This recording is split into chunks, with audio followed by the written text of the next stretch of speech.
My school ham curl system is just ham roller, AbMat for the knees, and roller pad to hold the heels down. Ham roller because you can easily set up a bunch of them.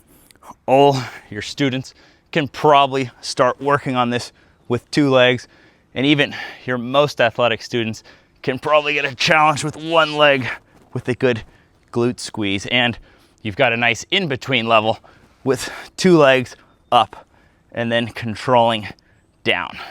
I then like Nordic negative as an optional higher force exercise. AbMat makes it comfortable for the knees. Roller pad makes it comfortable for the heels. You still control difficulty by how far you reach.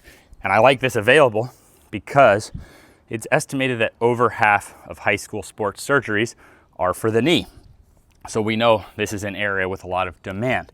It's like if you knew your house was likely to leak in a certain spot when it rains, you might want to build up some extra protection in that area. We can't control the rain. We're not going to eliminate all knee injuries, but we can logically be building extra protection in the areas we know are under extra demand. These also make a really comfy couch stretch station that can give relief for the knees and the lower back, particularly for people who are stiffening up, and students are often already sitting a ton. So this can be a really nice bonus skill for them to learn in school. And a great thing is there are options for everyone, starting from $0. A piece of cardboard, you can start working on this.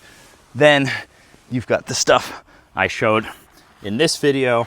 If you have even more budget, you can get a Nordic bench, even a hamstring curl machine. So from $0 to thousands of dollars, the main idea is just to find some version of hamstring curl strengthening that works for you or the people you're working with.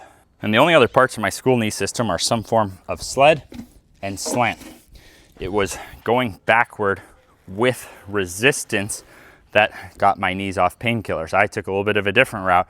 I was already out of high school, bounced out of basketball, didn't think I'd be able to play again, working harder and harder at my pain-free level backward, got my knees off painkillers.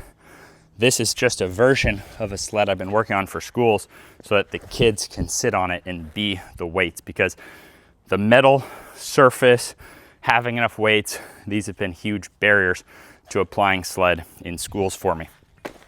Then with that improvement backward, we open the door to more success actually handling that forward force.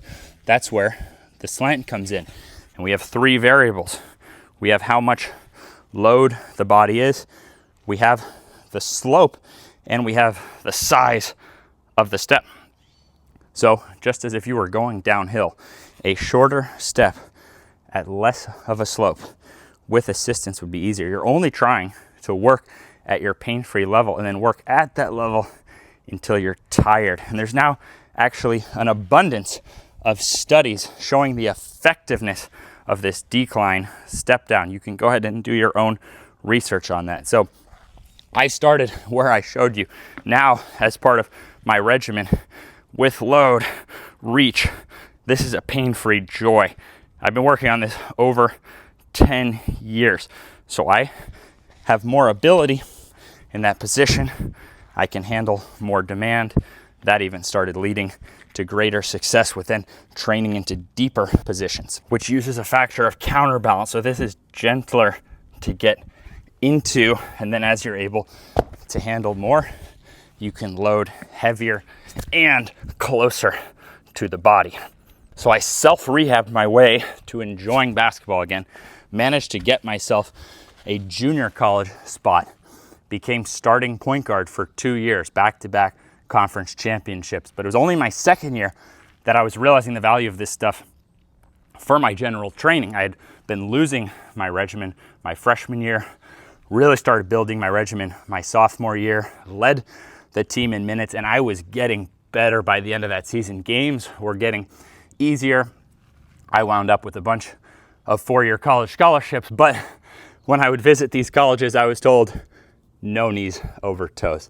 This was from an understandable mistake from the 1970s, a fear of knee over toes because there's more pressure. But the long-term research, and you can do your own, shows all kinds of benefits of preserving the knees, of being able to return to sports without as much problems. So I started coaching people, made a gym, eventually called myself Knees Over Toes Guy. So hopefully that makes some sense why I was driven to that name. Every item I just used in this video is made in America, and for me, it's not a USA versus game. This year has shifted a lot for me being back working with students. It's made me realize I want to go the rest of my life thinking about how I make my money as the senior thing above how much. The how much, I gotta make it survive. I could fail, that's its own skills, but I want the how to be the senior thing. And it's just my opinion that keeping some American manufacturing will be good. I have to look at my kids and the students I'm helping and think about the world they're gonna grow up in. Everything I'm showing you here is also copied and made in China. It's not even gonna make a huge dent necessarily, but more importantly, I'll be thinking about the how. And with all these students I mentor, the rest of their lives, they may make businesses much better than mine by thinking about the how, regardless of whether it has to do with manufacturing.